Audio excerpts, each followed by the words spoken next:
एक समय की बात है, राजा कुमीर सिंह के राज्य में अकाल पड़ गया। राज्य में किसी को परेशानी ना हो इसलिए राजा ने अपने खजाने खाली कर दिए और अन्य राज्यों से अनाज सब्जियों मंगाकर जनता को बचाया। लेकिन इसके कारण राजकोष खाली हो गया। राजा कुमेर सिंह और उनकी रानी भानुमति बहुत चिंतित थे। वे दोनों अपने कुलगुरु के पास गए जो पास ही के जंगल में कुटिया बनाकर रहते थे। राजा ने अपनी सारी परेशानी उनके सामने रखी। कुलगुरु ने कहा, मैं तुम्हें एक चिड़िया देता हूँ। जब तक ये तुम्हारे पास रहेगी तुम्हारे राज्य में खुशहाली रहेगी। जो भी निर्णय लो इससे पूछ के लेना, लेकिन ये तुम्हारे अलावा किसी और के सामने कुछ नहीं बोलेगी। राजा और रानी दोनों चिड़िया को लेकर चल देते हैं।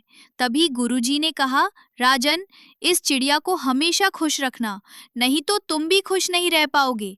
राजा रानी चिड़िया को राजमहल में ले आते हैं। इसके बाद राज्य से संबंधित जो भी निर्णय लेने होते राजा अकेले में चिड़िया से पूछता और चिड़िया जो बताती उसके अनुसार निर्णय लेता था। देखते ही देखते राज्य बहुत खुशहाल हो गया। ये देखकर राजा रानी बहुत खुश हुए। लेकिन राजा को एक डर सताने लगा कि कल इस चिड़िया को कोई ले गया तो क्या होगा।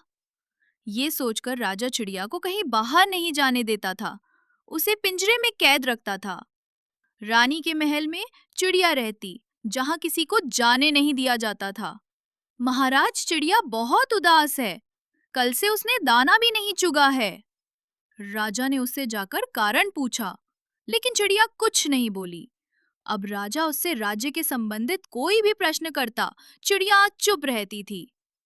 राजा चिड़िया को लेकर अपने कुलगुरु के आश्रम पहुंच गया। राजन, इस नन्ही सी जान ने तुम्हारे राज्य को समृद्ध बना दिया और तुमने इसे कैदियों की तरह पिंजरे में कैद कर दिया, इसकी आजादी छीन ली। लेकिन महाराज, मैं इसे शत्रुओं से बचाना चाह रहा था। नहीं राजन, तुम इसे खोने से डर रहे थे, क्योंकि तुम अब सही निर्णय लेने के काबिल नहीं रहे। गुरुजी, मुझे अपनी भूल का एहसास है। मैं अब किसी चिड़िया की मदद से राजपाट नहीं चलाऊंगा, अब मैं खुद निडल लूंगा। ये कहकर वो वापस आकर अपने राज्य की देखभाल करने लगा। शिक्षा। किसी भी जीव की आजादी छीन लेने से उसकी प्रतिभा नष्ट हो जाती है। जीवन में हमेशा आजाद पंछी की तरह उड़ान भरो। ज्यादा चिंता भी एक प्रकार की कैद है, इससे बाहर निकलकर